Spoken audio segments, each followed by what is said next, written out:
Imamat pasal 3. Korban keselamatan. Jikalau persembahannya merupakan korban keselamatan, maka jikalau yang dipersembahkannya itu dari lembu, seekor jantan atau seekor betina, haruslah ia membawa yang tidak bercela ke hadapan Tuhan. Lalu ia harus meletakkan tangannya di atas kepala persembahannya itu, dan menyembelihnya di depan pintu kemah pertemuan. Lalu anak-anak Harun, imam-imam itu, haruslah menyiramkan darahnya pada mezbah sekelilingnya.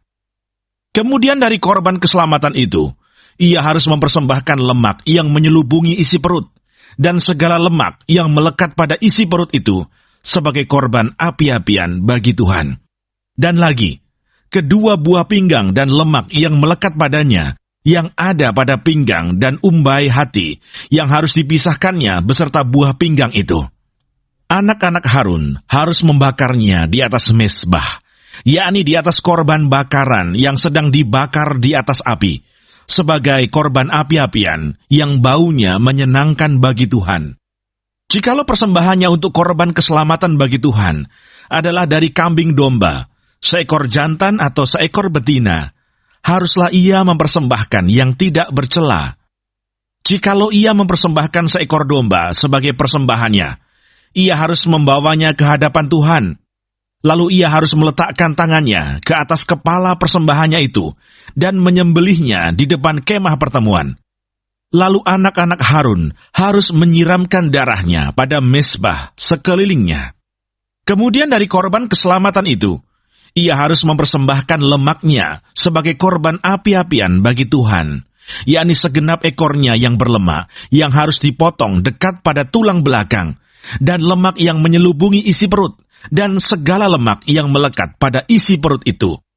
Dan lagi, kedua buah pinggang dan lemak yang melekat padanya, yang ada pada pinggang dan umbai hati yang harus dipisahkannya, beserta buah pinggang itu.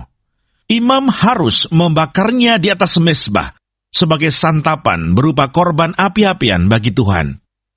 Jikalau persembahannya seekor kambing, ia harus membawanya ke hadapan Tuhan. Lalu ia harus meletakkan tangannya di atas kepala kambing itu dan menyembelihnya di depan kemah pertemuan. Lalu anak-anak Harun harus menyiramkan darahnya pada mezbah sekelilingnya. Kemudian dari kambing itu, ia harus mempersembahkan lemak yang menyelubungi isi perut, dan segala lemak yang melekat pada isi perut itu, sebagai persembahannya berupa korban api-apian bagi Tuhan. Dan lagi kedua buah pinggang dan lemak yang melekat padanya, yang ada pada pinggang dan umbai hati, yang harus dipisahkannya beserta buah pinggang itu. Imam harus membakar semuanya itu di atas mezbah, sebagai santapan berupa korban api-apian, menjadi bau yang menyenangkan. Segala lemak adalah kepunyaan Tuhan. Inilah suatu ketetapan untuk selamanya bagi kamu turun-temurun di segala tempat kediamanmu. Janganlah sekali-kali kamu makan lemak dan darah.